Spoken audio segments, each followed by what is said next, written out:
On a July afternoon in Arizona, the temperature outside touched 109 degrees. Inside a parked SUV, it was worse. A father carried groceries in, sat down to a game console, and by his own account got distracted. 3 hours later, a 2-year-old girl named Parker was in the back seat. Her father would be charged with the unaliving. He would take a plea, and on the very morning he was supposed to surrender to custody, he never showed up to court, because before dawn he was already gone.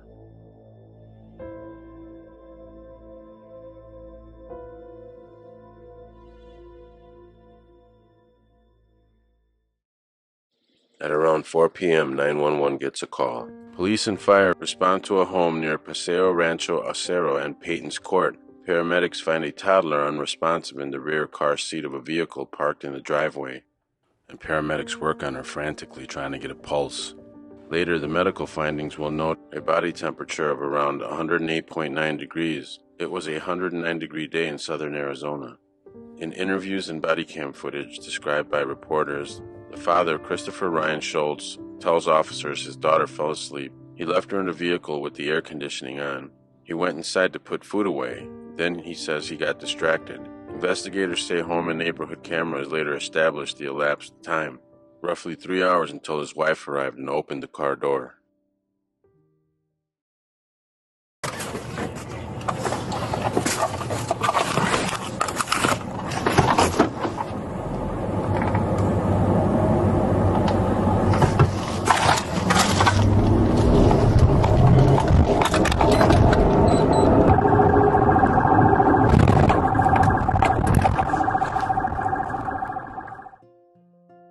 Court records indicate Scholtes acknowledged knowing the vehicle's engine would automatically shut off after about 30 minutes, meaning the air would not keep running. That knowledge and the timeline would become pivotal in charging decisions. 2 older children later told investigators their father had left them in a car before. A text from the mother that day quoted in filings reads, in part, "I told you to stop leaving them in the car." These details would frame the state's view of pattern and foreseeability.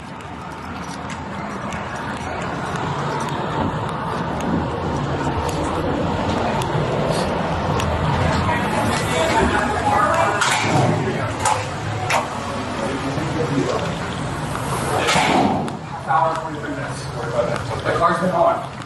She was left in the car after 45 minutes, but it was said it was on. Was the air conditioning on? Yes. But I guess it turned off, right? Was it out front here? Yes.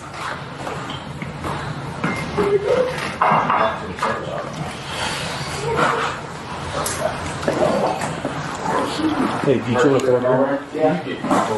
Hey, Cal. You want to come over? We got a color? We'll step into the Sorry? over here. We got a color for it? Stand by. She's pretty hard. Do you have a wallet on you? A wallet? Yeah. Yeah, dude. Or if not, you can say in here. Watch out.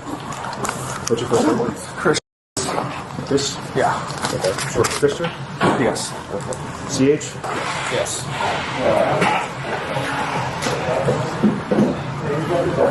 Last name?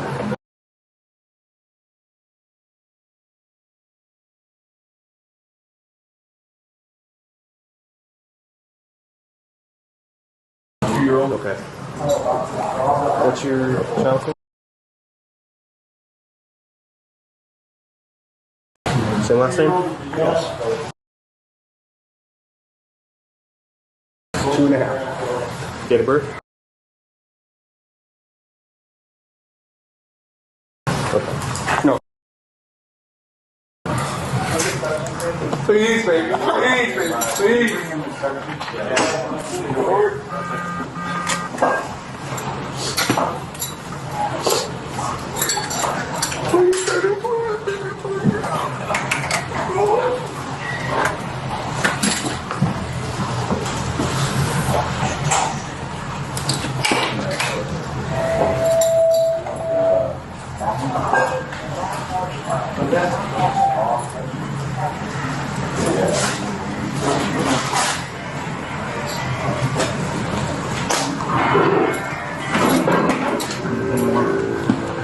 Chris.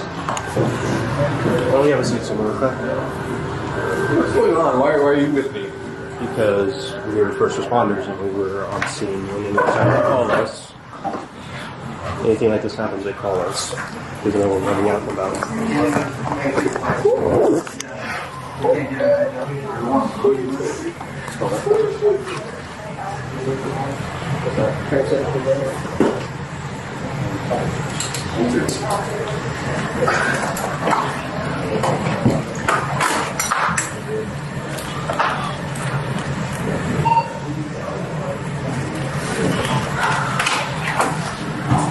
Anything? Just go ahead and fix them work. Let them work.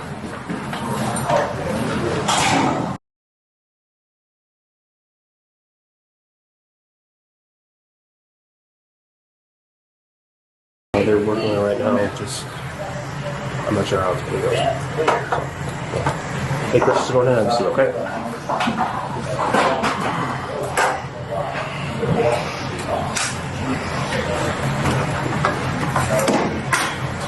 You have any drivers on so far? How long was you drawing? About 45 minutes.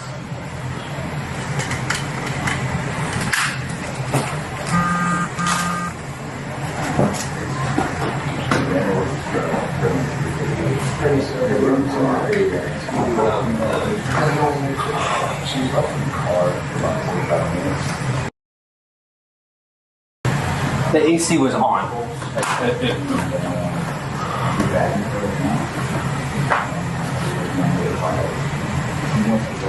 What car was Are it? you guys all here for my MDX? The one parked In the outside? driveway. The black one? Okay. The blue. No blue. Are you guys here for me? We're Yeah, we want to do everything we can to help. That's why you have so many of us.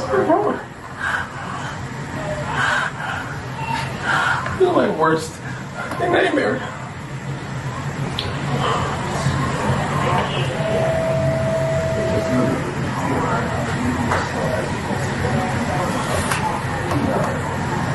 I have sciatica pain, so I can't be sitting down.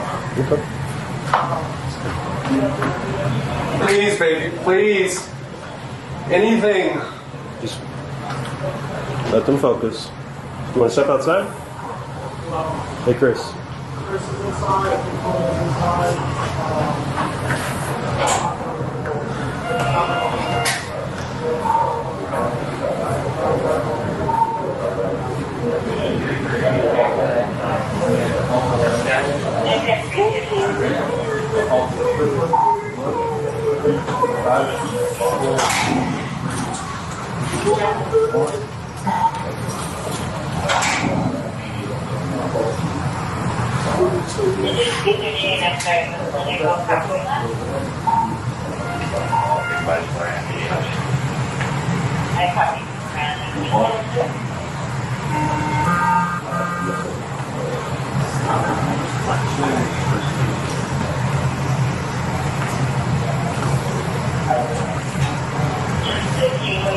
Anything.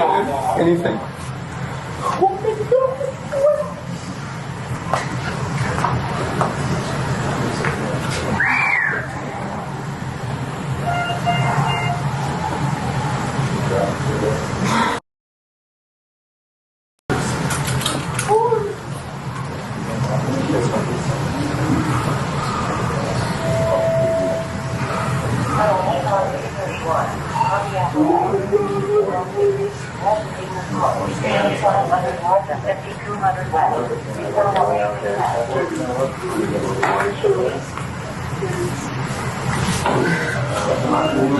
Dirty's ready.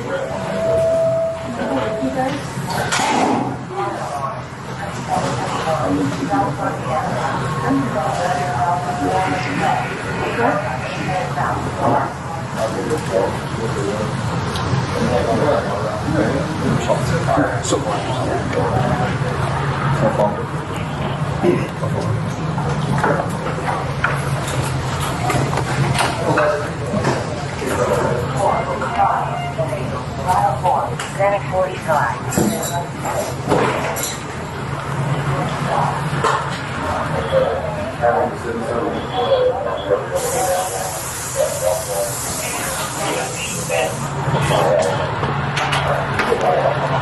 I'll follow.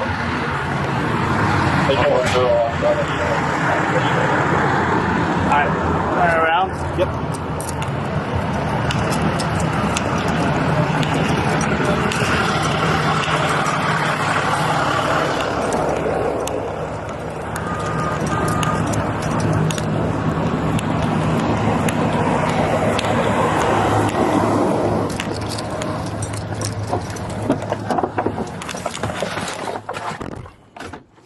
Initially charged with first-degree unaliving and child abuse, Scholtes' case moved slowly through 2024 and into 2025.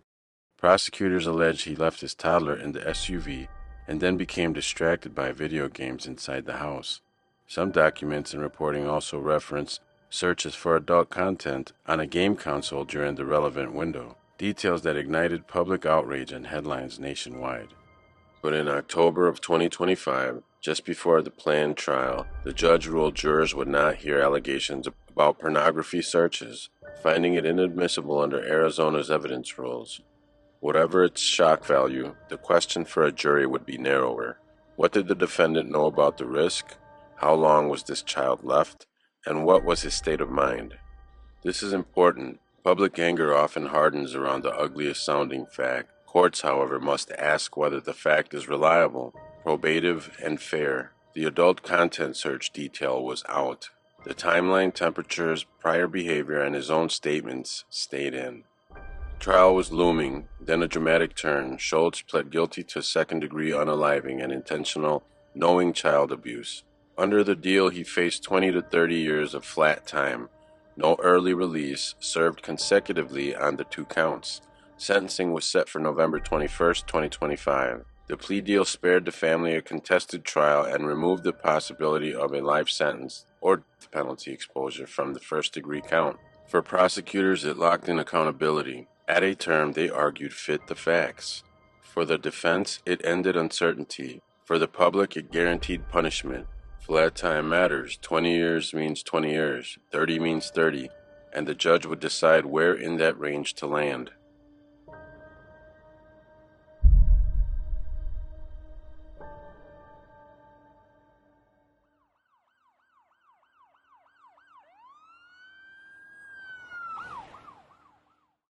On the day he was to turn himself in, Phoenix police received a call at 5:22 a.m.